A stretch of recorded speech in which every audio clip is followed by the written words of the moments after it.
Ya Musa, inni ana rabbuka fakhla' na'laik innaka bil wadil muqaddasi tuwa wa ana ikhtartuka fastami' lima yuha.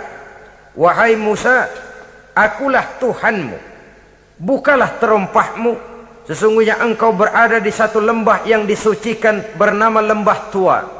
Aku telah memilihmu Musa, dan sekarang dengarlah apa yang diwahyukan kepadamu. Pada saat itulah turun wahyu pertama, dan resmilah sudah Nabi Musa diangkat menjadi Rasul oleh Allah Subhanahu wa ta'ala di satu lembah di Bukit Tursina. Apa wahyu yang pertama turun? Bunyinya, innani anallah la ilaha illa ana fa'budni.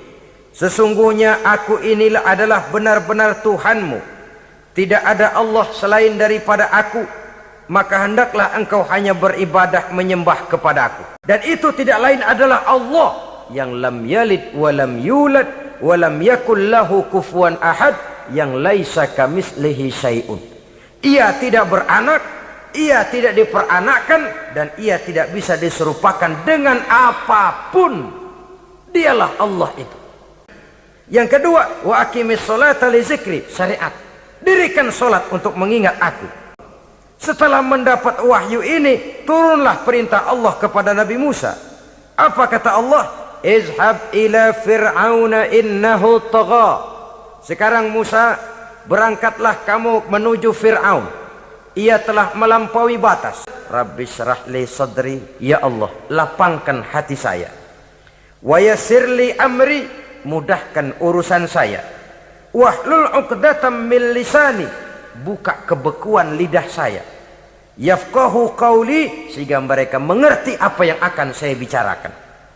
Permohonan yang ketiga dari Nabi Musa, setelah minta dilapangkan hati dan dimudahkan urusan, wahlul 'uqdatam min lisani, bukalah kebekuan lidahku. Sesuatu yang baik, kalau salah cara kita mengucapkannya, salah cara kita menyampaikannya, jadi tidak baik kesan orang. Ini soal ucapan. Lalu permohonan yang selanjutnya daripada Nabi Musa alaihi salam, waj'al li waziran min ahli, dan jadikanlah bagiku seorang pembantu dari keluargaku. Siapa? Haruna akhi, dia tidak lain adalah saudaraku Harun. Usdud biha azuzri, akan saya limpahkan kepadanya segala beban-beban yang saya derita. Artinya orang berjuang perlu teman. Nah, saudara-saudara, berangkatlah Nabi Musa ke Mesir, kemudian mulai menyampaikan dakwahnya kepada Fir'aun laknatullah alaih.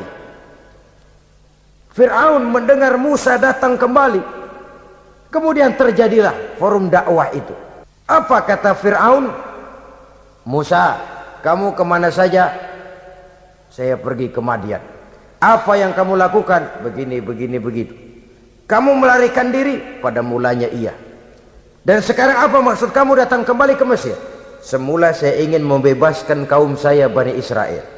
Lalu saya kemudian menerima wahyu dari Allah. Ditugaskan, diperintahkan langsung oleh Allah. Siapa Allah itu Musa? Allah adalah Tuhan saya, dan Tuhan-Tuhan juga, dan Tuhan seluruh alam ini. Baiklah Musa, andai kata kamu benar, apa buktinya? Tuhan mau apa? Kamu sanggup menandingi tukang sihir saya? Insya Allah. Kumpulkan tukang sihir, dilepaskan tali-tali kecil, berubah jadi ular mengejar Musa. Musa oleh Allah difirmankan, lemparkan tongkatmu Musa. Musa melemparkan tongkatnya.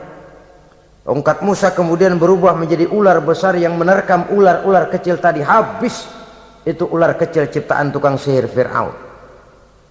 Begitu hebat mukjizat yang diberikan Nabi Musa, dan Fir'aun tahu itu mukjizat, tapi dia ingkar juga, tidak mau beriman. Sudah nyata bukti, sudah jelas saksi, dia tetap ingkar. Akhirnya Nabi Musa berdoa memohon kepada Allah, wahai Allah, sungguh engkau telah memberikan kepada Fir'aun dan para pembesarnya zinatan, segala macam perhiasan, wa amwalan, dan segala macam harta benda, fil hayati dunya, di dalam kehidupan dunia ini. Rabbana liyudillu an sabilik, semuanya hanya menyebabkan mereka jadi sesat dari jalanmu.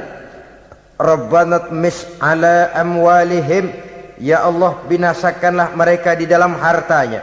Wasdud ala qulubihim, tutuplah pintu hatinya. Fala yu'minu hatta yarawul azabal alim, mereka tidak akan beriman sampai mereka melihat azab yang sangat pedih.